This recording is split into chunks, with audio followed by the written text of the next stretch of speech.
Radio Free Campus, brought to you by the American Council of Trustees and Alumni. Welcome to Radio Free Campus. I'm Steve McGuire. And I'm Justin Garrison, and in this episode, Steve and I are going to talk about our new report on the state of humanities scholarship commissioned by Daniel Diermeyer, the Chancellor of Vanderbilt University, and Andrew Martin, the Chancellor of Washington University.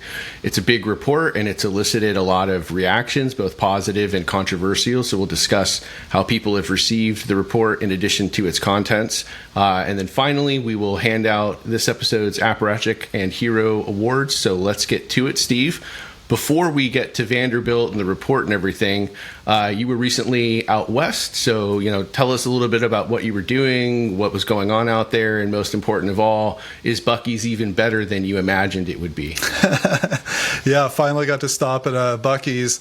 And right after seeing the German social media influencer Freddie going all around the country for the World Cup. And I remember a week or two ago, I guess it'll be a few weeks by the time this is published, he stopped in at a Buc-ee's. And so I did the same, although I'm not getting millions of likes on social media for doing it. But yeah, no, it was really, I was out there for the Heterodox Academy's Regional Mountain West Conference. Was invited out there to talk about the work that ACT is doing through our Campus Freedom Initiative. And it was a really good conference. Mostly people from that general region in the country, but some others from around the country as well. And their conferences are always great. Just lots of really good stuff that people are doing. There's administrators there, faculty members. I was talking to one guy who's a librarian, who's interested in Heterodox Academy. He's a librarian on a university campus. So it's really interesting to both learn about the challenges that people are facing, which are often quite familiar, and but then seeing all the different things that people are doing to try and respond and try and improve higher ed. It's just inspiring to see what people are doing. Yeah, people probably don't think about it this way, but the library sciences are some of the most radicalized, out of all of the fields that are out there. So that's really encouraging to hear someone from that part of the world, academically speaking, being interested in HXA and things that we also promote in terms of intellectual diversity and free expression. That's got to be a very courageous person to even kind of be associated with those kinds of things. Just to exist. Yeah, I thought, to be a heterodox university librarian, that's got to be a really, tough path to walk. Yeah. Were there any particular panels or speakers that either really resonated with you, or, you're just sitting there thinking, I can't believe this person's saying these things. They're so unusual or untrue or anything like that? No, not really. There were definitely some good sessions. They had a couple of people there from the University of Chicago's Forum for Free Inquiry. They did a full afternoon workshop on their approach to a lot of these issues, which, of course, was somewhat familiar since we promote a lot of, the University of Chicago's documents and perspectives on these issues. But it was really interesting, informative to see them walk through it. And then the highlight, which I'll, talk about a bit later, was a debate between Jonathan Turley and Todd Wolfson, the president of the AAUP, on institutional neutrality. The other thing I saw, they have a historic territorial prison out there. I didn't actually get to go in, but I drove over. I had a rental car, so I drove over and checked it out. And Butch Cassidy, I guess, spent about 18 months in there for horse thieving. So that's honest criminality. Yeah, that's right. So I saw where Butch Cassidy was imprisoned. I saw Buc-ee's. Oh, and I had a In-N-Out burger. I don't know if I should be. They had that there. That's yeah. No, it's interesting. And I'd had that before a long time ago, but I haven't had it very often. And I remember thinking like, okay, it's fine, nothing special. But I have to admit, it was better than I remembered. And if you're looking for something that's kind of in that fast food range, for a burger and fries, it's definitely got to be one of the top ones available, I would say now. So I have to reform my earlier view, which is something that people are supposed to do when they're presented with new information and new arguments. Yep. So if anyone in our audience works for the executive team at In-N-Out Burger, we would certainly be happy to sponsor you with our own tagline. It's better than we remember. Yeah. So that's great. That sounds like a really nice trip, both in terms of stuff you got to do at the conference and things that you're able to do outside of it. That's really wonderful. I'm glad that was that was an opportunity you were able to experience. Yeah, definitely a worthwhile trip. And of course, I should mention before we go on to the next thing that, of course, it took place at the University of Wyoming, which so far is still the best rated school on ACTA's gold standard that we've published so far. And, they are quite proud of that. And they're still continuing to work to improve and to maintain consistent practices over time in terms of their commitment to freedom of expression. And the panel that I was on, one of the other speakers was the general counsel at the University of Wyoming, Tara Evans, and it was really interesting to hear her talk about some of the things that they've been doing and, some of the specific concrete, events or issues that they've had to deal with and that sort of thing. So it's really interesting to hear from someone on the ground because, of course, free expression is obviously important and schools need to remain committed to it, but sometimes things happen where there's a bit of a gray area, or of course you're facing complaints from various sectors either within the campus community or beyond, and all of that needs to be navigated and managed. But they're clearly firmly committed to maintaining a culture of free expression on campus, and then otherwise dealing with these things as they best can under that framework or within that framework. Yeah, I think Wyoming deserves a lot of credit. They're doing a lot of things that a lot of other universities should be doing. So if you're listening to this and you wonder, how can I get a number of policies going? I mean, Wyoming's done most of our gold standard, fairly well already, and they're continuing to work on some of the lingering areas where some improvements could be made. That's right. So, you could do far worse than the University of Wyoming in terms of a role model for how to improve campus freedom wherever it is that you might be. Yeah, and as you know, I think we have a few more schools that will be publishing, in the relative near future that are also doing quite well on the gold standard. So there are several examples, like you say, of schools that show that it's possible to do all these things. I know it's beyond our budget, but with the success that we're having with the gold standard, at some point we should investigate the rights to start using Bob Dylan's "The Times They Are A-Changin'," because it would be a hilarious inversion of what that song was originally doing. But yeah, Bob isn't cheap. He's got billions to make. All right, so that sounds great. That's a good experience. But as they say in that song from Mulan, let's get down to business. Let's talk about the Vanderbilt Report. This is a really interesting report in a variety of ways, both in terms of content, that the two chancellors of Washington University and Vanderbilt University would even kind of try to put something like this together. They grabbed scholars from different institutions and different fields and put them together and gave them a broad charge. So there's a lot in the report. One of the things that I don't know if you had this experience, but I've been at ACTA now for about 2 years, and when I started reading this, I was like, oh, this is definitely written by people in the humanities discipline. There's no data, there's no graphics, like the things that would be helpful in some respects to digest the argument. It even contains a section that has the word apologia in it. So kudos to them for being true to the humanities. But it was very interesting in that respect. But maybe you could help our audience kind of understand the gist of the report. I obviously can contribute to that as well. But what stood out to you as thought-provoking or curious? What was your kind of initial take when you read it?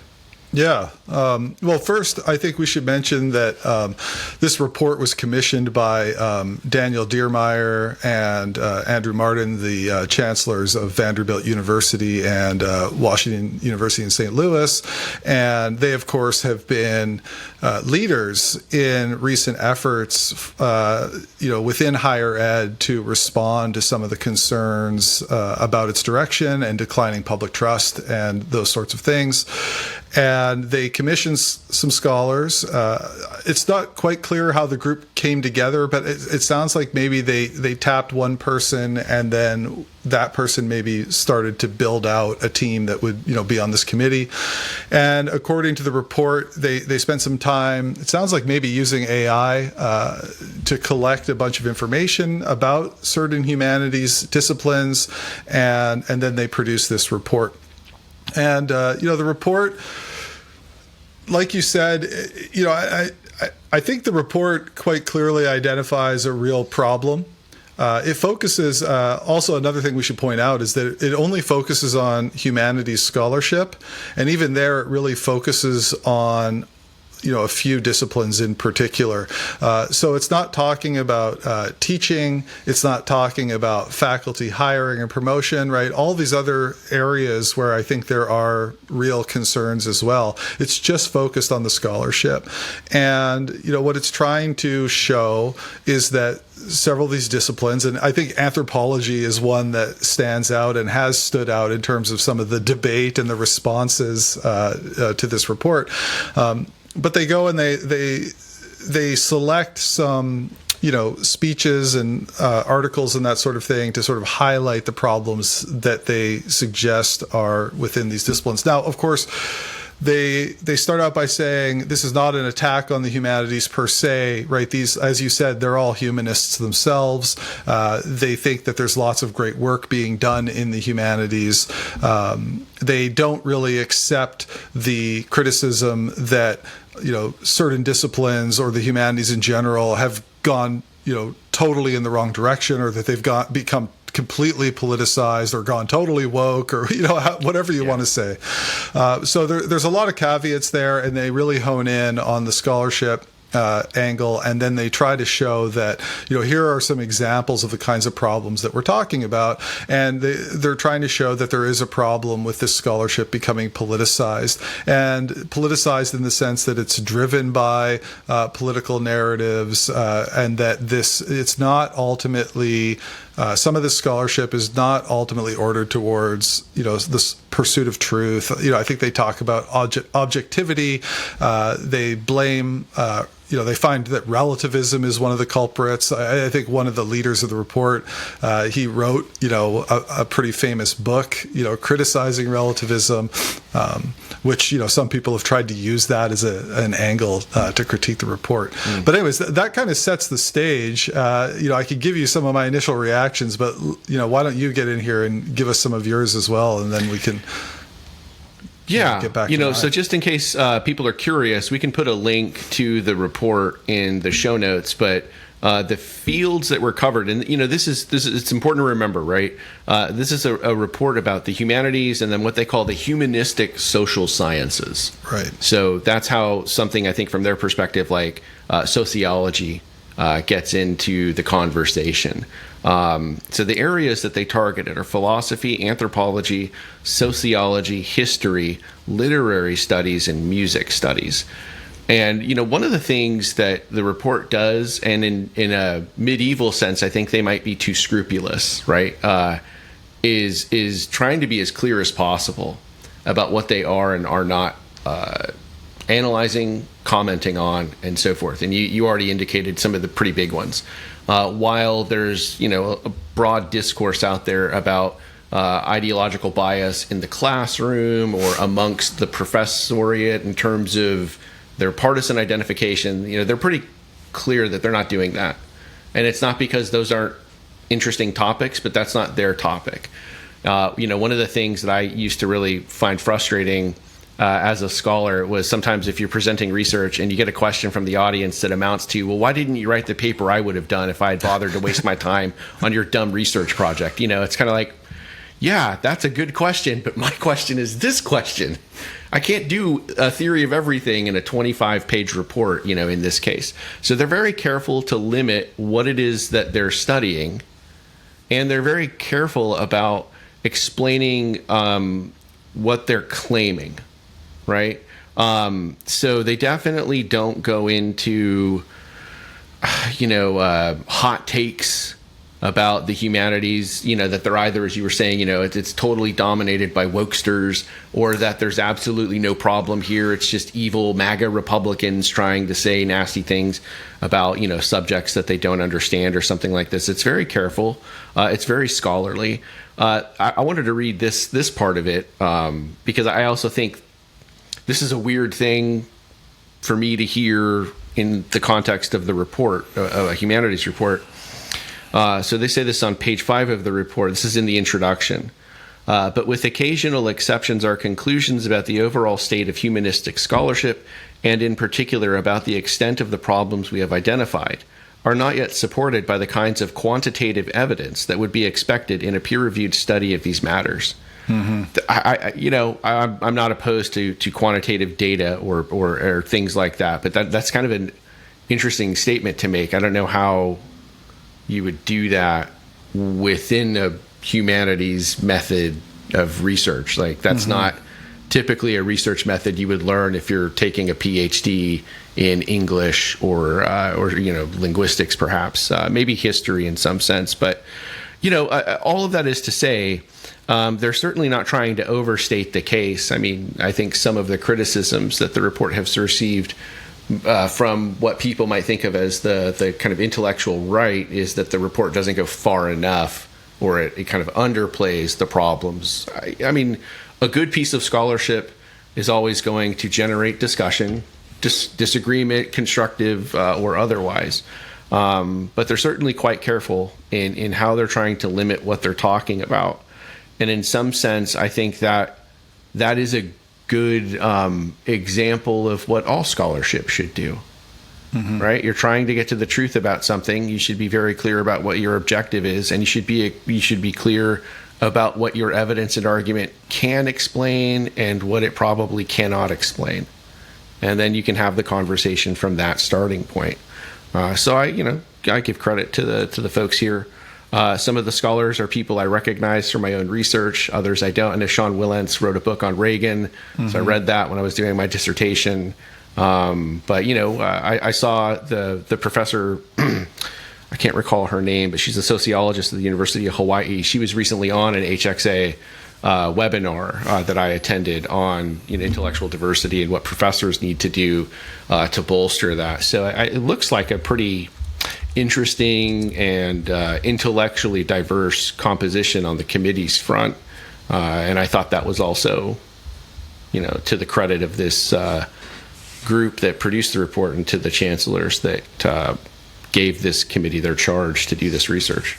Yeah, I think that was, is that Ashley Rubin? Yes. Yeah, I did think, so when I first read it, look, I think this is a real problem, and I'm glad that they did this. The other thing we should mention is that by all reports, the chancellors commissioned them to do this report, and then were totally hands off. The committee or the task force, they went and did their work over the course of about a year or 8 to 10 months or whatever it was, and then they produced the report and it was published. But when I was reading it, I thought, okay, yeah, it would be good to have some data. And you're right, there's all kinds of sort of methodological questions about how you would do that and what it would look like. They also did say that they did some analyses, like I said, I think using AI that are behind the scenes. And we haven't seen that yet. I'm not sure if that's going to be published at some point in some form. That would be interesting to see. But when I was reading, I was like, yeah, these examples that they're using to illustrate the problems that they're identifying, these are real examples. They do highlight some of the issues quite well, but people are probably going to want to see some kind of data.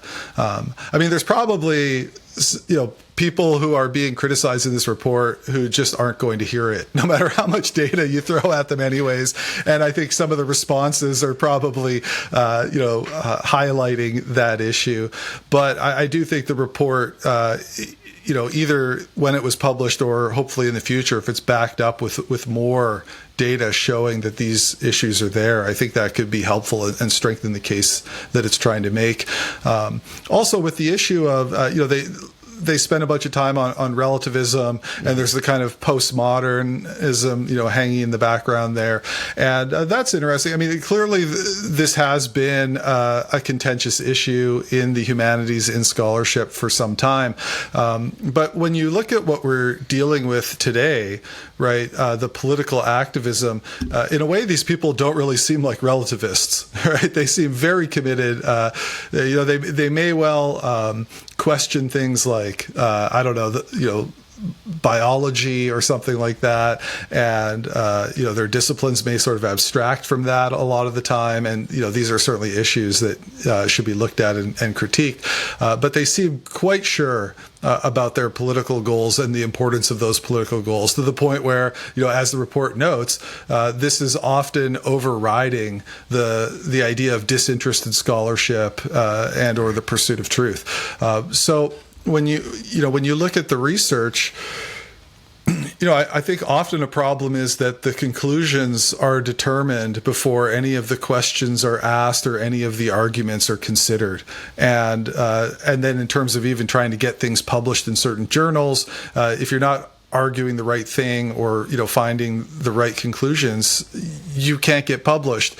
And if you do somehow get published, sometimes you might get canceled once the article comes out. There was the famous example at Hypatia, the feminist journal years ago, where a scholar published a paper on, I think it was on like Rachel Dolezal and transracialism, and it caused like massive outcry, and there was all kinds of problems. So these are major issues in the disciplines that the report is properly identifying, but I think there's still more work to be done. And hopefully, I mean, it's one report. Hopefully, it's starting a conversation. It seems like some people want to just rebut it and shut down the conversation, and of course that, to some degree, can be part of it, certainly the rebuttals. But I think what we need is more people building on what this report is doing and trying to show the nature of these problems and how pervasive they are. Yeah. No, I think the authors are pretty clear about that, right? These are my words, not theirs, but it's like a provisional assessment. Mm-hmm. It's highlighting things that they think are probably representative examples of broader phenomena, but they're not claiming to have kind of definitively documented and solved thinking about this topic in a 25-page report or something like that. That's right. Yeah. One of the things that really jumped out at me is this presents in different fields in different ways. So what I remember is in the discussion of a field like philosophy, there's a tremendous amount of liberty in terms of what you can publish and things that would be accepted at the appropriate academic journal or press, with the exception of things that write about gender, sexuality, and things like that, where again, there's the kind of the two sides of the mouth coming from the stereotypical academic. When confronted with like norms and traditions, it's kind of a relativistic argument. It's a Foucauldian argument. But then they have like very kind of fundamentalist views about things like gender and sexuality that you really can't disagree with. There's not much room in there for scholarly conversation. And in a footnote describing this broader phenomenon in that discipline on page 13, they cite Alex Byrne, a friend of the show, former guest. We were talking about this precise issue with an unsuccessful effort to cancel him. This was talking specifically about his book Trouble with Gender, which we discussed, and how it was declined by Oxford University Press, not on the basis of its lack of scholarly rigor or lack of academic merit, but that the conclusions that he had arrived at in an intellectually honest and robust way weren't the right conclusions. And, that can have real consequences. I think we know this historically, right? Like Stalin thought the theory of genetics was complete nonsense because it contradicted socialist ideology, right? That's kind of a big problem if you're trying to do medical research. If you just reject facts because it doesn't fit your perspective. There's something similar here with Byrne's research and this broader conversation about philosophy. kind of at the other end of the spectrum, which doesn't surprise me, I doubt it surprised you, was the treatment of anthropology, which is just like full on bonkers at this point in terms of its disciplinary orientation. And they even had that kind of money quote where it was 2 or 3 sentences, and like the first sentence says something like all values are relative, and then the next sentence is blah blah blah blah blah, is like objectively true about the lived experiences of other, and it's like you can't have it both ways. But the field exists within that kind of ideological contradiction. Yeah, and of course the Anthropological Association put out a long statement defending itself, and one of the more humorous aspects of the response is the Twitter account or X account of their flagship journal in the wake of the report started highlighting some of the great research that they've published in the last few years, and I mean it was just some of it, at least. I didn't follow the whole thing, but some of the pieces I saw, I was like, this just totally confirms what the report is talking about. And they're just like sort of out there putting it out there themselves as great examples of their work. And there was one guy, Brandon Wormke, who's a philosopher at the Hamilton Center at the University of Florida now, and he was pointing out some of the absurdities that were in the abstracts of some of these articles, and they blocked him. And so nothing says intellectual openness like blocking people who point out your problems. Yeah, so I went. Their statement in response to the report talks about how they should be open to critique and the exchange of ideas or whatever. And here they are blocking a guy for pointing out that they just highlighted an article that in the abstract of the article talks about like the subjectivity of truth or what have you. So that's pretty funny, but yeah, and again, gender studies or philosophy of gender, you pointed out, is one that they noted in philosophy. I think maybe you could argue they let philosophy off the hook a little bit here, perhaps, overall. But there was an article in the Chronicle recently, Gender Studies Needs to Change, written by a sociologist of gender at UCLA. And, she's actually someone who has developed a very capacious understanding of what she studies, and she's interested in incorporating different points of view into her syllabi and encouraging her students to consider all different points of view and exchange ideas with one another. So, she's associated with Heterodox Academy. So, she's one of the good faculty members in the academy who's trying to improve things. But it was remarkable because she told a little anecdote at the start of the article about when she first joined the faculty at UCLA, and she was in a group with other new faculty, and there was someone in there who was a biologist and said something about the biology of sex, and she said she blurted out, "Oh, I use your work as a foil in my classes, on the sociology of gender."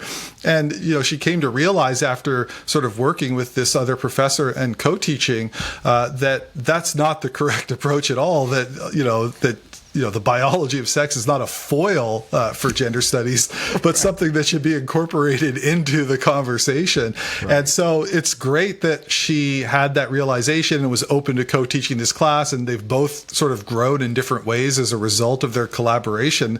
That's all fantastic. At the same time, I was like, wow, so you get through graduate work in sociology of gender and get a job at a major university like UCLA, and already as an assistant professor, it just shows like how that discipline operates, right? That someone was basically probably taught essentially to use biological sex as a foil in the classroom when discussing gender. I mean, to me, that just highlights the idea that there are, some areas of study or some disciplines where you're kind of on a set of train tracks, and there's only one direction that you can go.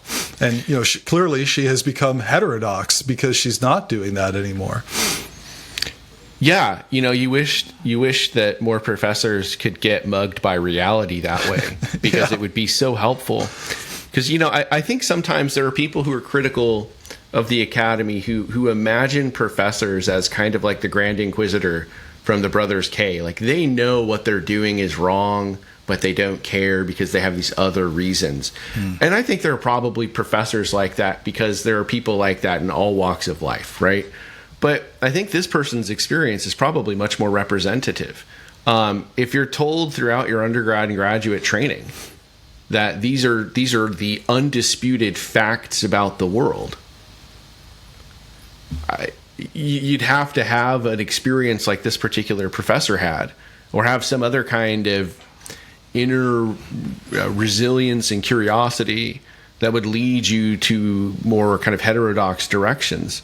And that's just not common. I mean, in some sense, right? Of course, you trust professors to present you with things that are to present to you things that are true, and to identify where there's agreement and consensus, as well as the lack of those things in the field. And if that trust is abused, you don't know that necessarily as the person who's getting the information.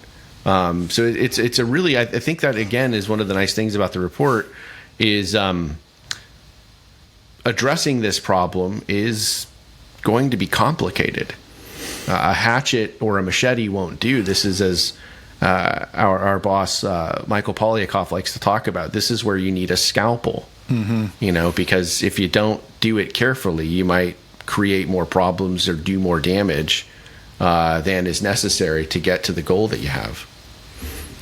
Yeah, no, I think that's right. And I think, we've all had these experiences where, we've sort of worked within a tradition or worked with a set of texts or a certain approach, and then, you encounter something else. Maybe you go to a conference, or you go to an interdisciplinary conference, or you go, in our case we're political scientists, so we go to APSA. Maybe I can't say I've ever had my mind blown at APSA, no. But I certainly have been in situations before, maybe like seminars with other scholars from around the country, and you learn something. You're like, oh, wow, yeah, this person's coming at it from a totally different perspective that I really haven't had time to work in yet, and that's really fascinating. And you kind of realize, like, yeah, I've been working on this question from this angle for so long, it's good to step back and, maybe see it from a different angle.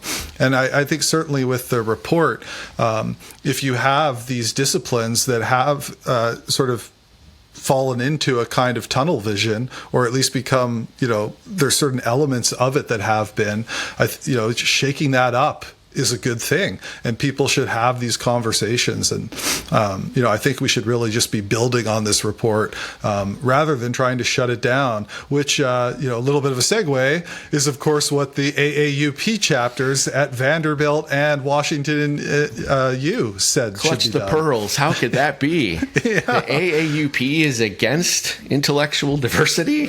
Well, they're against this. They're against this report even being issued. I mean, they wanted it rescinded. It's kind of amazing. Well, if it's like in West Side Story, right? If you're a Stalinist, you're a Stalinist all the way. Yeah. So. Well, I guess we do want to talk about some of the reactions. Sure. I could start with that one if you want, since I brought it up already. So they issued a report. Sam Abrams, friend of the show, who we've had on as well, he had a great piece on the particular response of these AAUP chapters. And my favorite headline about this whole thing so far, the best argument for the State of Scholarship report is its critics. That was just a great way to put it. And, he published this at AEI, but he does a really good job of pointing out the problems with this response. And the first is the one I already mentioned, which is they call for the report to be retracted. And then the second is, and I pointed this out on X myself as well, that in responding, they could not help themselves. They could not stop themselves from politicizing their response. And so they say at one point, weakening faculty governance does nothing to solve the real challenges facing our universities and undermines our ability to effectively address society's most profound problems and challenges, from the inequalities of wealth and white supremacy to the political consequences of climate change, right? And so right there, they take it in that direction of, political problems, and then obviously very specific political problems. So Sam points out both of these things in his article, and I think he's exactly right that they actually highlight the problem in a way. I mean, this isn't a work of scholarship; it's the statement of a couple of chapters of the AAUP. But nevertheless, like, you can't just release a statement responding to the report without mentioning, white supremacy or climate change, right? Without offering any commentary on those things. I'll do what they should have done. I just won't comment on it, and I'll just stick to, talking about the report. So it's kind of unbelievable that even when faced with a report of this nature, they still can't quite keep themselves from highlighting their particular interests in terms of what they think are the most pressing problems facing society. Yeah, I just you would think that this would be the kind of thing they're supposed to be prepared for, that they would have in the can. Like a prefabricated response to any kind of claim like this, but it's such a political operation these days. It really has become that, and the other, they don't even care about scholarship. It's more about activism, which again suggests that the report might be underplaying, not intentionally, but understating the magnitude of that particular problem. Yeah, I mean, at this point, they're more interested in operating as basically a union that, in addition to fighting for, faculty labor rights and that sort of thing, is also pushing the political views of their membership, which, comes through in, many of the statements that they release nowadays. Now, that quote that I read, it starts off by talking about faculty governance. And I think one thing they're reacting to in the Vanderbilt report is basically the claim that, if we don't do something about this, somebody's going to do it for us, right? The report is obviously being published in a time in which public trust has declined and governments are intervening, sometimes in ways that are helpful, maybe sometimes in ways that are not so helpful, obviously. And, so they're reacting to making that kind of claim or statement, I think, in that context. And so I could be somewhat sympathetic to that. But of course, I also have to point out that if you go back to the AAUP's own 1915 Declaration of Principles, that document itself says that if the faculty, do not regulate themselves, including in terms of partisanship, that others will do it for them. So this is a warning that is 100 plus years old, that is articulated in the AAUP's founding document itself. And as you said, here they are. They're so incredibly partisan and activist these days. They themselves are not heeding this fundamental warning contained in their own founding document. And here they are doing it again. So while I think, I don't think that the fact that governments are intervening and that public trust is declining is a reason not to try and reform universities. In fact, quite the opposite. ACTA and other organizations have been calling on universities to reform for a very long time. Mm-hmm. And many of the reforms that governments are trying to introduce are ones that many organizations and individuals have been calling for a very long time. And so once again, my advice and the advice of ACT and our Campus Freedom Initiative is for universities to get going, make these reforms. And same with the faculty, look at the scholarship, do these kinds of self-studies. If you're not totally happy with the Vanderbilt report, the response should not be to call for it to be retracted and to just simply try to debunk it in a way that would hopefully end the conversation, but engage with it. Show where you think it's right, show where you think it's wrong. If you think it needs more data or more support, write something and produce that, right? There should be an ongoing scholarly dialogue about these issues, and hopefully the report, will generate that. Yeah. Another line of attack that I saw in terms of responses to the report was credentialism, right? You and I are both admirers of Eric Voegelin, and he would talk about this kind of tactic of like dismissal through classification. Oh, you're one of those, so that means I don't really have to do anything with your argument because people like you don't even deserve a reply, that kind of thing. There's definitely a tone of that here, and I thought it was strange, right? I guess I'm not surprised that the anthropology field is pretty upset with this because someone said something that was true about them, and the truth is often unflattering. And so there was an article in the Chronicle, and this was from like an anthropology professor at Princeton. So this isn't like someone who teaches at a nobody, kind of university, doing the kind of like the lazy stereotypical thing that this is like McCarthyism. How? That's a legitimate question, but in that kind of discourse, you just invoke kind of bogeymen, and that's the end of the argument. And the point you made about drawing attention to the fact that if professors and institutions don't fix themselves, someone's probably going to do it from outside, turning that statement of fact into like claiming that the authors are like threatening their colleagues with, you better do McCarthyism on your own or it's going to be done to you. It's just very kind of stereotypically like lazy kind of thinking. And I also noticed, again, this was in the Chronicle, that there's a discussion of literary studies, and it was a professor concerned that there wasn't someone who was from English or comparative lit. And I was looking at the roster again, and I saw that Gary Morrison from Northwestern was on this. He's like a legendary figure in Slavic studies. He's written some really excellent books about Russian literature. Comparative and English are both different things from Slavic literature, but it's not like they asked like a gas station attendant to like write about literary studies the way that, and it's, even if you want to have those kinds of like subfield kind of discussions, great. So what is it that the report is missing that contributes to the conversation? And it's instead more of this is a waste of time because it's arguing, to me, it feels like, arguing towards a preconceived conclusion. Right, whether it's you didn't have the right people or you didn't represent this, that, and the other thing correctly from the perspective of those disciplines, like the moral of the story is this is just not worth our time. And it's precisely that thought that ends up getting state houses and the federal government involved in this in ways that professors don't like. If you don't acknowledge the problem, I mean, what's the alternative? Yeah, I mean, I think there's, if you want to say, look, to do a more extensive study of these issues, we would want to bring in people who work in the field and have their, input, since they are, complete insiders and familiar with the literature and all of that sort of thing.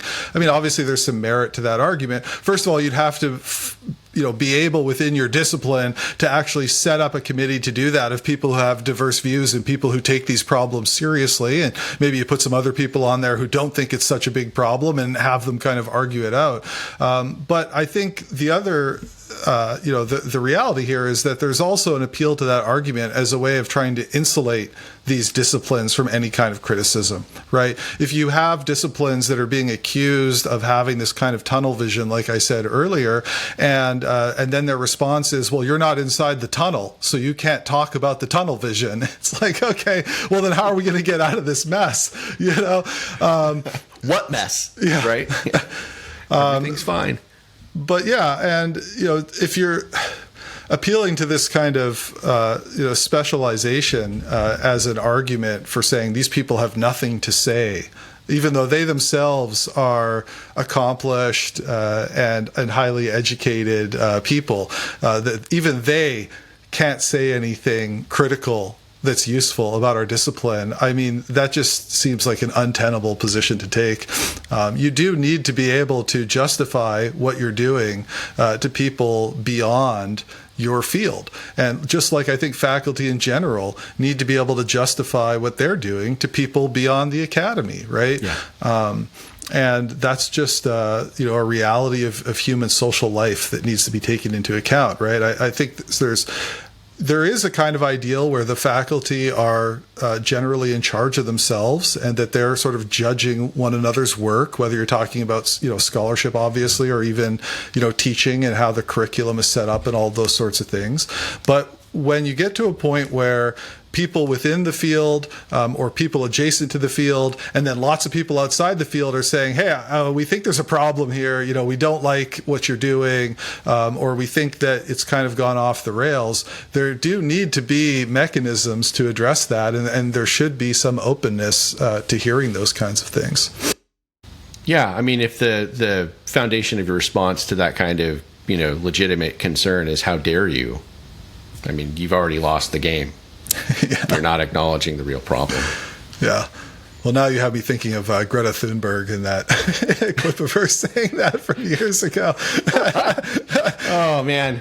I was like, I quit. I can't do this show anymore. If this was a different kind of podcast, we would have just dropped that clip in after you said that. I will never forgive you. Yeah. Oh, brother. But yeah, so are there any other responses? I feel like there was one more that we want. Oh, the Vanderbilt student newspaper. Yeah, right. And I want to be careful about this because I don't want to sound like I'm being a jerk. I mean, I probably have already done that in most of our episodes. But in this particular case, I mean, they're undergraduate students. I'm not patronizing them or something. But like at the same time, it's like I don't want to be unduly critical. But in the Vanderbilt student newspaper, there was a piece that was written that said that Diermeier has basically abandoned institutional neutrality by commissioning a report about the quality of scholarship. Mm-hmm.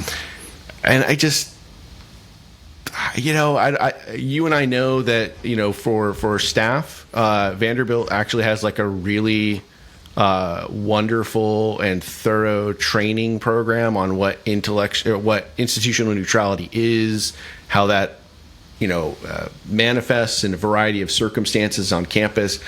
Maybe that should be something that students experience as well in terms of like trying to really understand what this is, because any policy of institutional neutrality, going back to the formulation of this idea in the Calvin Report, and even if you look at what you could consider to be maybe the most rigorous or rigid versions of this being translated into policy at specific schools, you're allowed to and are kind of like professionally and morally obligated to discuss things that are relevant to the core interests of the institution.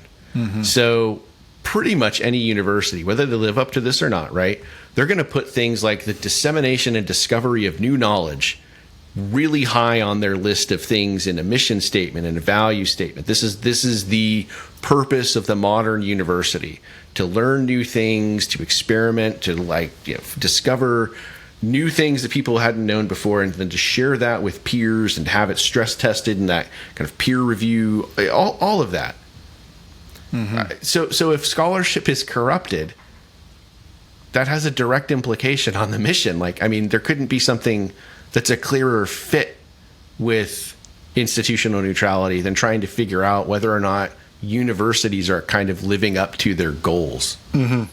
Yeah, absolutely. It's clearly just a misunderstanding of institutional neutrality, and one that's quite common.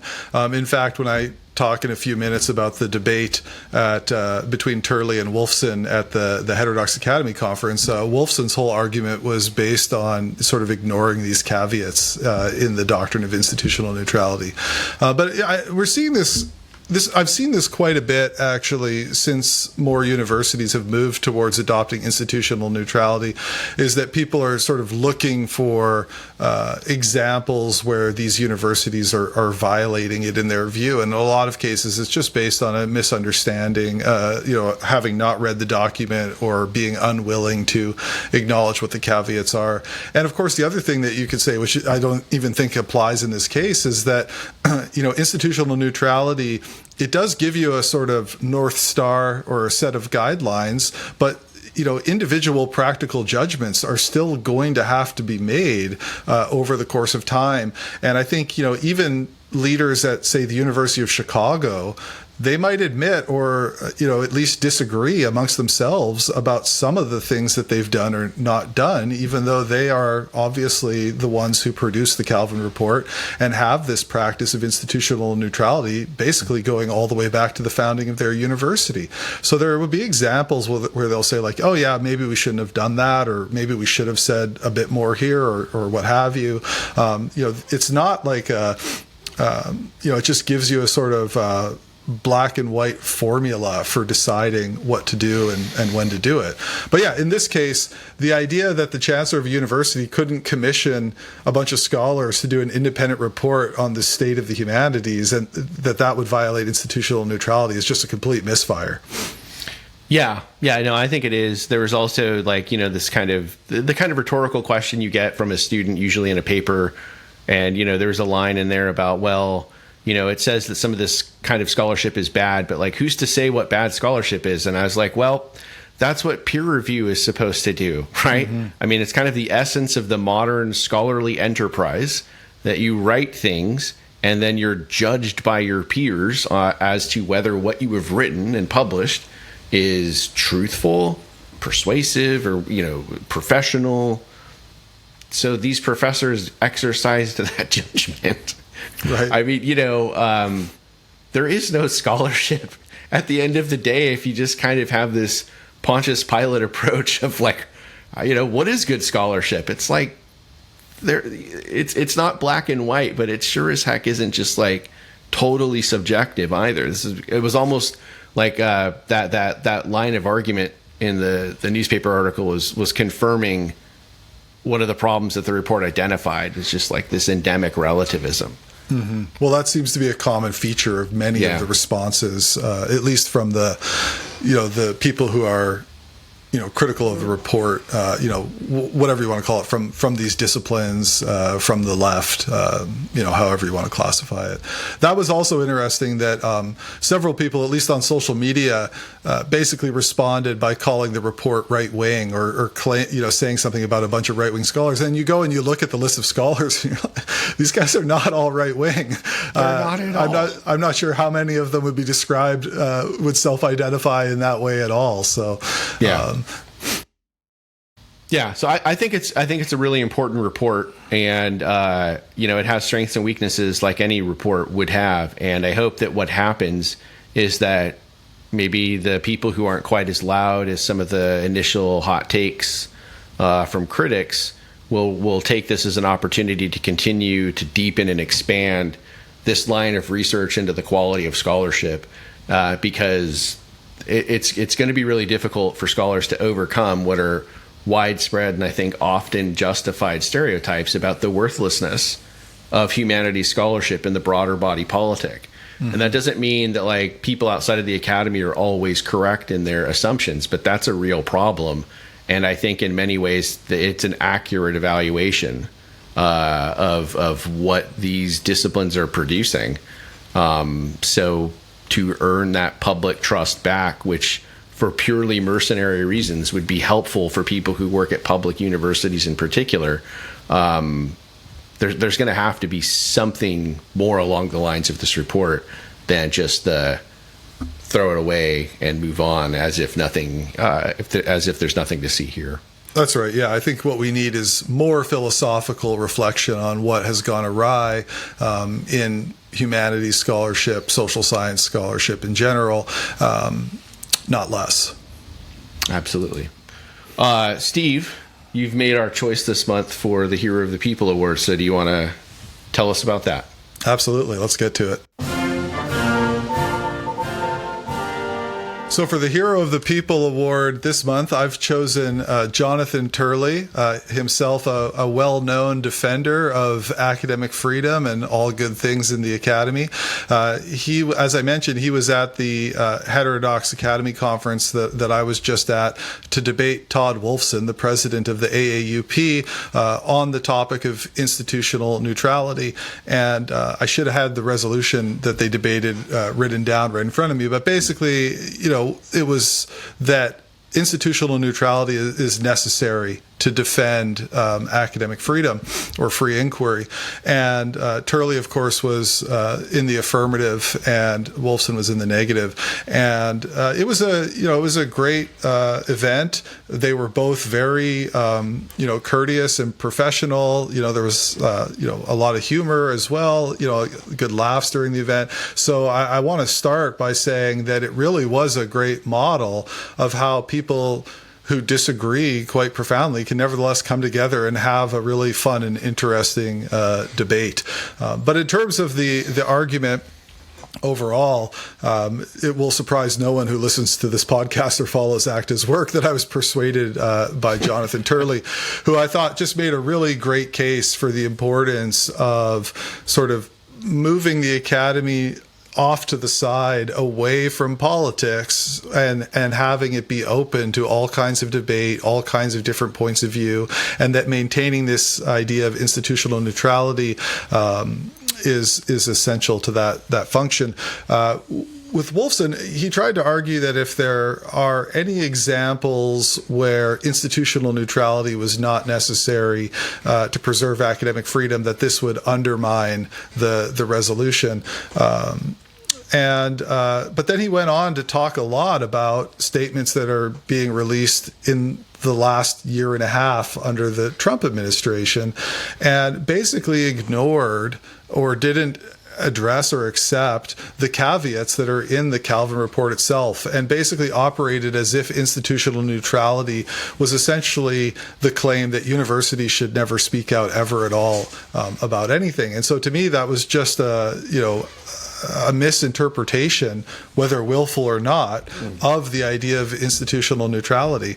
And, I thought Turley did a really great job. And he even pointed out, that the idea really goes all the way back to Plato's Academy, right? And I think that's a really interesting thing to talk about at some point as well.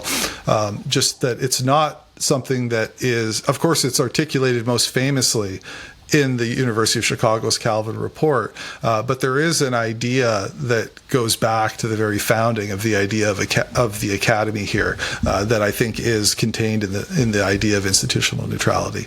But anyways, Jonathan Turley he's always out there on his blog, on X, in his books, defending free expression and intellectual diversity, viewpoint diversity, and he did a really great job in this debate. Now, it was supported by the Steamboat Institute, and part of what they do is they have everyone use their device to indicate which side of the debate they're on at the start and which side they're on at the end. And this was a Heterodox Academy conference, so perhaps not surprisingly, about 2/3 of people in the room were already on Turley's side at the beginning, and I don't think the debate changed too many minds. There was a good chunk of people who were undecided, and I think a few of them actually went to Wolfson's side. In the end, he may have gained a couple of percentage points, but I forget what he had, but I think it was in the teens or something like that, relatively low. And then there was even more. The rest were undecided. But as someone who's advocating for institutional neutrality and has been thinking about it and reading a lot of stuff about it for some time, I think Turley by far had the better argument.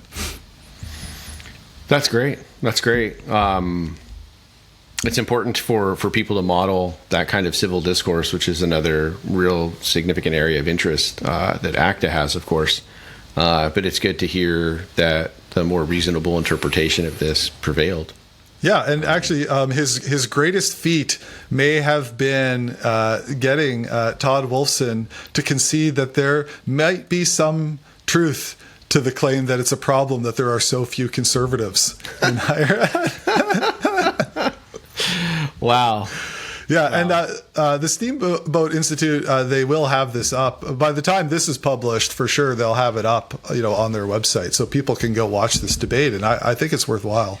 And it's, it took about maybe 45 minutes, so, it's not too much of a commitment to go check it out. Nice. Well, it's fallen to me this month to introduce our Apparatchik of the month, and boy, is this a doozy. Now, if you just heard that blast of music, our more sophisticated listeners might know. that those are the opening notes of a national anthem. It's a national anthem that Stalin picked as a result of a contest in 1943 during World War II. And that song was retired when the Soviet Union collapsed in the early 1990s. But then and still and forever, President of the Russian Federation, Vladimir Vladimirovich Putin, reconstituted the tune with non-Soviet lyrics in 2000. And, fair game. The music itself is pretty good. The Soviet Union's horrible. I have no love for the Soviets in any way, but it's a cracking tune. So Stalin, I guess, had moderate musical taste. All of that is to say, this month, our Apparatchik is Putin. So if I'm not around for a couple of episodes after this one, because I've been poisoned or something, everyone will know why. Drone strike. Yeah, well, that's expensive. They'll probably just have someone put some Novichok on my door handle or something like this. The Russians have a reputation for, and it's based in fact, of killing people that they don't like, even when those people are abroad. And when they don't like them, it's that, they're open regime opponents, things like this. So there have been killings in the United Kingdom, in Germany and elsewhere. So I'm thinking of, Alexei Navalny, probably the most prominent Russian Federation dissident, anti-Putin corruption figure who was poisoned unsuccessfully on an airplane and then was imprisoned and died in prison. So it's not a good reputation, and true to form, there is this article in the College Fix from June 24th of this year, and the headline by Ethan Savka at Hillsdale College is "Russia targets academics in U.S. as, quote, foreign agents, unquote, in intimidation campaign." And this is a fairly common tactic that the Russian Federation uses for critics, is they designate them as foreign agents, and then they deal with them along those lines. And so the story is about someone who, is probably well known in a lot of ACTA circles and campus free speech circles, the USC, University of Southern California, chemistry professor Anna Krylov. She's now the incoming president of the Russian American Science Association, and predecessors holding that position have been deemed foreign agents by the Russian Federation. And so now she's justifiably, understandably concerned that the same thing will happen to her as she assumes this role. To her credit, she's saying that she's not going to be intimidated by this and not going to change the way she'll do this job. As a result of this. So in some sense, that's kind of the heroic side of what we're looking for. But I just, for me, and I'm sure for many people listening, for you, Steve, this is just disgraceful. It's all well and good for people like we talk about, like Todd Wolfson, those types, to complain about undue interference in the academic enterprise. And I'm not saying they can't complain because other people have it worse. But this is like magnitudes of difference in terms of how bad this is. Mm-hmm. To look at academic enterprises that you don't agree with on ideological grounds and to put them in the position of fearing for their lives in a legitimate sense, not in this kind of weird rhetorical sense that people use in the United States to talk about how they're afraid that they're going to be harmed or something like that.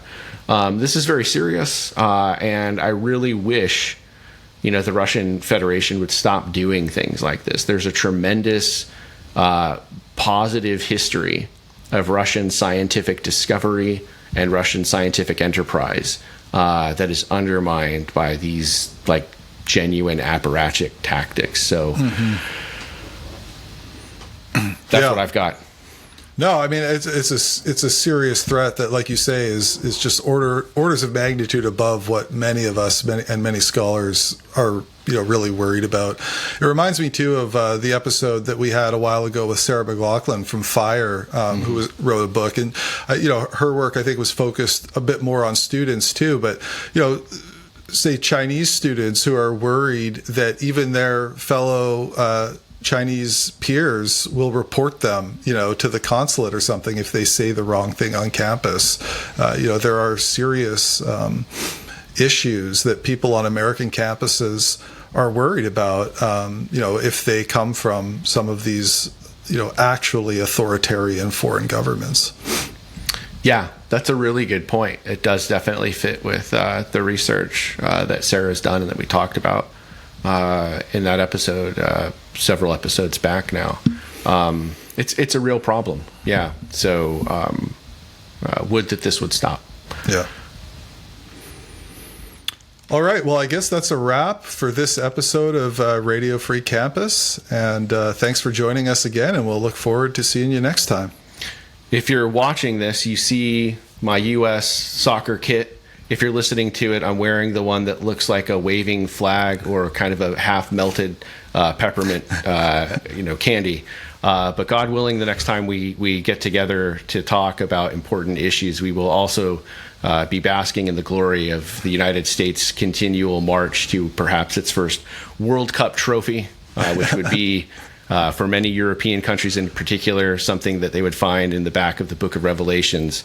So with that, thank you very much for listening. If you haven't done so already, like and subscribe to the show, tell your friends, and with that, until next time, KBO.